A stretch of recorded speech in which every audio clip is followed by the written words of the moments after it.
Good morning, good afternoon, good evening, good night, good day to you. That's depending where you are in the world. I'm here live in London doing a nighttime devotion from the devotional Conflict and Courage by Ellen White. The title today,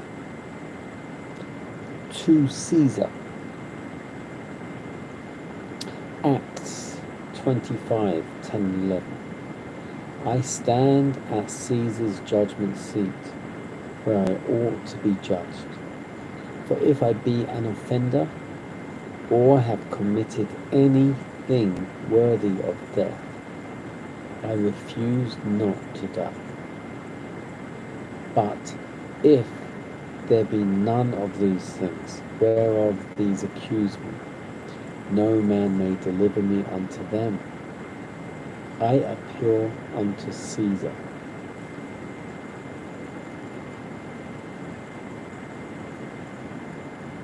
Once more, because of hatred born of bigotry and self-righteousness, a servant of God was driven to turn for protection to the heathen.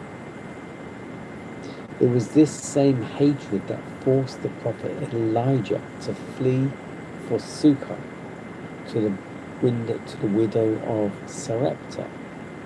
And that forced the heralds of the gospel to turn from the Jews to proclaim their message to the Gentiles. And thus hatred the people of God, and this hatred the people of God living in this age have yet to meet. Among many of the professing followers of Christ, there is the same pride, formalism, selfishness, the same spirit of oppression that held so large a place in the Jewish heart. In the great crisis through which they are soon to pass, the faithful servants of God will encounter the same hardness of heart, the same cruel determination, the same unyielding hatred.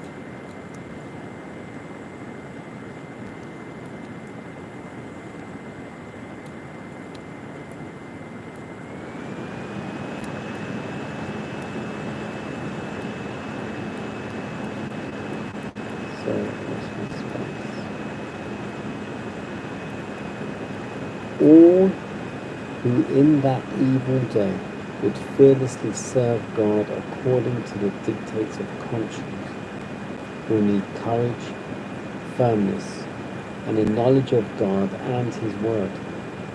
For those who are true to God will be persecuted. Their motives will be impugned, their best efforts misinterpreted, and their names cast out as evil.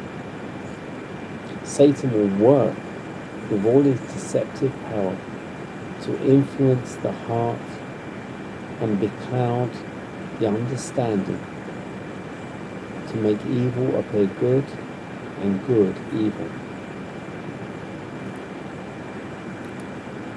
God desires His people to prepare for the soon coming crisis. Those only who have brought their lives into conformity to the divine standard will stand firm at that time of test and trial.